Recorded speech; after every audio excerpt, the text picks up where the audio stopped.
అంటే పాకిస్తాన్ని టెర్రరిస్టులను కూడా సపోర్ట్ చేస్తున్నారు. ఎవరు? మన దేశంలో ఉన్న పొలిటికల్ పార్టీలు. మళ్ళీ వీళ్ళు గెలిసేది ఎవరి ఓట్ల మీద? కేవలం ముస్లింల ఓట్ల మీద కాదండి, హిందువుల ఓట్ల మీద. సో ఇప్పుడు హిందువులు మీరు ఆలోచించుకోవాలి, ఇలాంటి పార్టీలకు మీరు ఓట్లేస్తారా?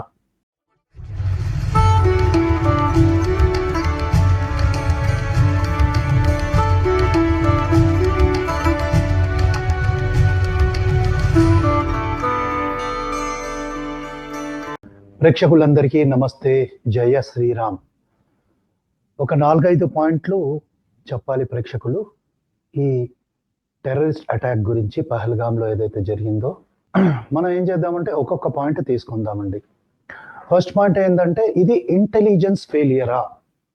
ఎందుకంటే చాలా మంది ఏంటంటే ఇంటెలిజెన్స్ ఫెయిలియర్, ఇది గవర్నమెంట్ విఫలమైంది అని ఒక మాట మాట్లాడతారు.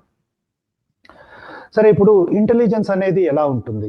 ఇంటెలిజెన్స్ ఎలా ఉంటుందంటే అనేక సోర్సెస్ నుంచి ఇన్ఫర్మేషన్ వస్తుంది.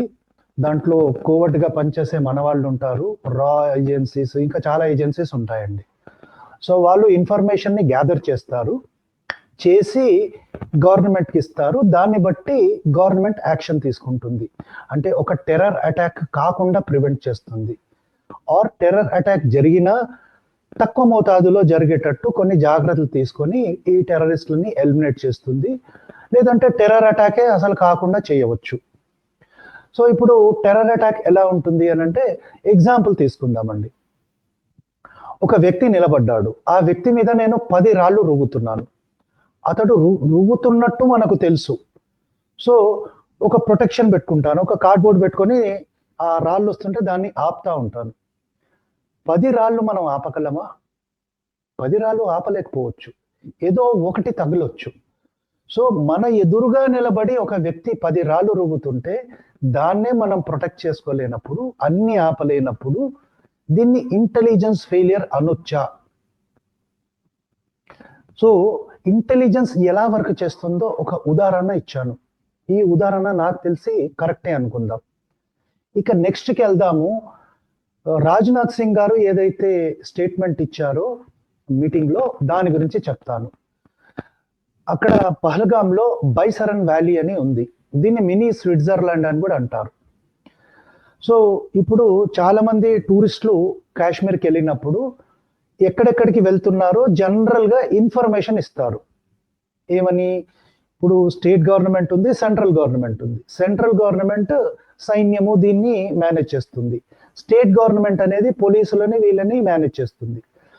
సో ఈ బైసరన్ వ్యాలీ టూరిస్టులకు ఓపెన్ అయినట్టుగా సెంట్రల్ గవర్నమెంట్కి తెలియదు. ఇది రాజ్నాథ్ సింగ్ గారే ఒక ఇన్ఫర్మేషన్ ఇచ్చారు. అంటే స్టేట్ గవర్నమెంట్కి తెలుసు అనమాట. అంటే దీని అర్థం ఏంటంటే అంతకు ముందు ఎవరెవరైతే టూరిస్టులు వచ్చారో ఎవరు కూడా ఆ బైసరన్ వ్యాలీకి వెళ్ళలేదు. 20 ఏప్రిల్ రోజే ఇది ఓపెన్ అయింది, అంతకుముందు ఓపెన్ కాలేదు. అంటే దీని అర్థం ఏంటి? కమ్యూనికేషన్ లేదు. కనీసం ఇప్పుడు ఆర్మీకి, సెంట్రల్ గవర్నమెంట్కి ఈ ఇన్ఫర్మేషన్ ఉందనుకోండి, సెక్యూరిటీ బలగాలనే వీటిని అరేంజ్ చేస్తుంది గవర్నమెంట్. సో ఇది మరి ఎవరి ల్యాబ్స్, ఎవరి తప్పు? స్టేట్ గవర్నమెంట్ చెప్పాలి కదా సెంట్రల్ గవర్నమెంట్కి, అది జరగలేదు. సో ఇది ఒక రకంగా చూస్తే మరి సెంట్రల్ గవర్నమెంట్కి, సెక్యూరిటీ ఫోర్సెస్కి ఇన్ఫార్మ్ చేయకుండా ఒక ప్రాంతాన్ని టూరిస్టులకు ఓపెన్ చేశారు. అది కొంచెం దూరం ఉంటుంది. మరి అక్కడ టెర్రర్ అటాక్ చేస్తే దాన్ని సెక్యూరిటీ ఫోర్సెస్ ఎలా ఆపుతాయి? సో ఇది మరి స్టేట్ గవర్నమెంట్ వైఫల్యం అనుకోవాలి. ఓకేనా? సో ఇది స్టేట్ గవర్నమెంట్ వైఫల్యం. ఇక మూడో పాయింట్కి వద్దాం. మూడో పాయింట్ ఏంటంటే టిఆర్ఎఫ్ అని ఉంది. టిఆర్ఎఫ్ అంటే ద రెసిస్టెన్స్ ఫోర్స్ అని ఒక ఆర్గనైజేషన్. ఇది పాకిస్తాన్లో ఉంది. ఇది పేరుకు మాత్రమే ఒక పేరండి. యాక్చువల్గా లష్కర్-ఇ తోయబా పనిచేస్తున్న ఒక ఆర్గనైజేషన్. దీంట్లో ఉన్న టెర్రరిస్ట్ ఎవరంటే సైఫుల్లా సాజిద్ జట్, వీడు. సో వీడు టెర్రర్ అటాక్ అవ్వంగానే డిక్లేర్ చేసింది ఏంటంటే ఈ టెర్రర్ అటాక్ని మేమే చేశాము అని డిక్లేర్ చేశాడు. అంటే ఓపెన్ గా పాకిస్తానే ఒప్పుకున్నట్టు కదా, ఈ టెర్రరిస్ట్ ఒప్పుకున్నట్టే కదా మేమే చేశాము అని. కానీ తర్వాత ఏ రకంగానైతే సెంట్రల్ గవర్నమెంట్ రెస్పాండ్ అయిందో, మోదీ గారు రెస్పాండ్ అయ్యారో, దాన్ని చూసి వీళ్ళు భయపడిపోయి ఇప్పుడు ఈ సంస్థ ఏం చెప్తుందంటే లేదండి, ఇది మేము చెయ్యలేదు, మా వెబ్సైట్ని ఎవరో హ్యాక్ చేశారు. ఆ ఎవరంట? ఇండియన్ గవర్నమెంట్ అంట. ఇండియన్ గవర్నమెంట్ హ్యాక్ చేసి ఆ పోస్ట్ పెట్టారు, మేమైతే ఏం చెయ్యలేదు అని చెప్తున్నారు. అంటే ఈ టెర్రర్ సంస్థలు ఏవైతే పాకిస్తాన్లో ఉన్నాయో అవి భయపడిపోయాయి. ఎందుకంటే జనరల్గా వీళ్ళు ఆర్మీ మీద అటాక్ చేస్తారండి, చేసి ఆ ఆర్మీ మీద అటాక్ చేసి వాళ్ళని చంపడం ఇవన్నీ చేస్తూ ఉంటారు. కానీ సివిలియన్స్ మీద అటాక్ చేసేసరికి మోదీ గవర్నమెంట్ చాలా తీవ్రంగా రెస్పాండ్ అయింది. దీని కన్సిక్వెన్సెస్ కూడా దారుణంగా ఉంటాయని స్టేట్మెంట్లు ఇచ్చింది. ఆల్రెడీ కొన్ని ప్రతిపాదన చేసిందిలేండి. ఇండస్ వ్యాలీ ట్రీటీ సస్పెండ్ చేస్తున్నట్టుగా, వాఘా బార్డర్ క్లోజ్ చేస్తున్నట్టుగా, ఎవరైతే పాకిస్తానీలు ఉన్నారో, అంటే చాలా స్టేట్లో ఉన్నారండి పాకిస్తానీలు, ముంబైలో ఉన్నారు, కొన్ని వందల వేల మంది ఉన్నారు, ఈవెన్ హైదరాబాద్లో కూడా ఒక 1000 మంది ఉంటారని ఎవరో చెప్తున్నారు. సో వీళ్ళందరూ వెళ్ళిపోవాలి అన్నట్టుగా స్టేట్మెంట్లు ఇచ్చేసరికి వాళ్ళు భయపడిపోయారు. సో అప్పుడు ఏంటంటే వీళ్ళు విత్డ్రా అయ్యి మళ్ళీ ఇండియన్ గవర్నమెంట్ మీదనే బ్లేమ్ వేయడానికి ట్రై చేస్తుంది ఈ టిఆర్ఎఫ్ అనే ఉగ్రవాద సంస్థ. ఇంకో పాయింట్ గురించి చూద్దాం. ఈ టెర్రరిస్టులు పాకిస్తాన్కి సంబంధించిన వాళ్ళు, కొందరు లోకల్ కూడా ఉన్నారు.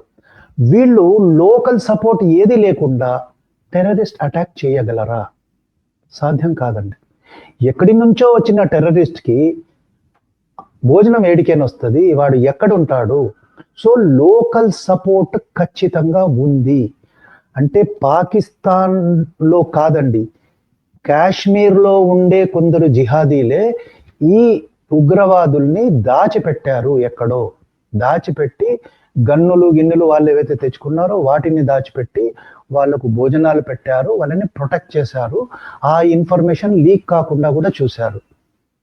అంటే ఈ పోనీ రైడర్స్ ఉన్నారు కదా, అంటే గుర్రాల్ని తోలే వాళ్ళు దీంట్లో ఖచ్చితంగా ఇన్వాల్వ్ ఉన్నారు. సో ఒక పక్క టూరిస్టులను తీసుకొస్తూనే ఇంకో పక్క టెర్రరిస్టులకు కూడా హెల్ప్ చేస్తున్నారు. కొందరు చెప్పేది ఏంటంటే వీళ్ళ ప్లాన్ చాలా భారీగా వేసుకున్నారు, కొందరు 100 మందిని చంపుదామనుకున్నారు అని కూడా కొందరు అంటున్నారు. కానీ అంత మందిని చంపడానికి అవకాశం వాళ్ళకు చిక్కలేదు కాబట్టి ఒక 26 మంది కొందరిని మాత్రమే చంపారు. ఇంకోటి మనం స్పష్టంగా ఎవరైతే విట్నెస్లు ఉన్నారో, అంటే ఎవరైతే చంపబడ్డారో వాళ్లకు సంబంధించిన వాళ్ళు, అంటే వాళ్ళ పిల్లలు కానివ్వండి, వాళ్ళ వైఫ్స్ కానివ్వండి, వాళ్ళు ఖచ్చితంగా చెప్పేది ఏంటంటే వీళ్ళు అడిగారు, మీరు ముస్లింలా లేకుంటే నాన్ ముస్లిమ్సా అడిగారు. ఎవరైతే హిందువులుగా కనబడ్డారో వాళ్ళని డైరెక్ట్ షూట్ చేసేశారు. ఎక్కడైతే డౌట్ ఉందో వాళ్ళను కల్మా చదవమన్నారు. ఎందుకంటే కన్ఫర్మ్ చేసుకోవాలి, వీళ్ళు ముస్లింలా కాదా అని కన్ఫర్మ్ చేసుకోవాలి. అది కూడా కన్ఫర్మ్ కాలేనప్పుడు వీళ్ళు ఏం చేశారు, ప్యాంట్లు ఇప్పదీసి చూశారు, వీళ్ళు సర్కంసిషన్ చేశారు. అంటే ముస్లింలా కాదా? ఇది ఇప్పటిది కాదండి, ఇది రజాకార్ టైంలో బెంగాల్లో అప్పటి నుంచి వస్తున్న పద్ధతి, ఇదేం కొత్తగా వస్తున్న పద్ధతి కాదు. సో కొన్ని వందల సంవత్సరాల నుంచి ఏదైతే ఈ జిహాదీ మెంటాలిటీ ఉందో దాన్నే ఫాలో అవుతున్నారు వీళ్ళు. సో చంపబడింది మతం పేరులో. ఇక ఇంకో విషయం మనం ఏం చేస్తున్నామంటే, చాలా చోట్ల ఈ పాకిస్తాన్ ఫ్లాగ్లు రోడ్ల మీద పెడుతున్నారు. అంటే ఎక్కడైతే బండ్లు వెళ్తాయో, నడుచుకుంటూ వెళ్తారో అక్కడ పాకిస్తాన్ ఫ్లాగ్లని పెడుతున్నారు. ముంబైలో, హైదరాబాద్లో చాలా చోట్ల పెట్టారు. కొందరికి బాధేసింది, వాళ్ళు పీకేస్తున్నారు ముస్లిమ్స్ వచ్చి. కొన్ని చోట్ల పాకిస్తాన్ ఫ్లాగులు పెట్టినందుకు దాడులు జరిగాయి. ముంబైలో ఒకరి మీద దాడి చేశారు ముస్లిమ్స్. మరి పాకిస్తాన్ పైన సింపతి మన దేశంలో ఉన్న జిహాదీలకు కూడా ఉందా అంటే ఉందని చెప్పాలి. సో పాకిస్తానోడు చేయించిండు అని తెలిసినా కూడా వాడిని ప్రొటెక్ట్ చేయడానికి మన దేశంలో ఉన్న జిహాదీలు ట్రై చేస్తున్నారు. సరే, జిహాదీలు ట్రై చేస్తే పెద్ద వింతేం కాదండి. మన దేశంలో ఉన్న పొలిటికల్ పార్టీలు కొన్ని పాకిస్తాన్ని ప్రొటెక్ట్ చేయడానికి ట్రై చేస్తున్నాయి. సో దీంట్లో కొందరి పేర్లు చెప్తాను. ఇది వింటే మరి మీరు వీళ్ళకి ఓట్లేస్తారా?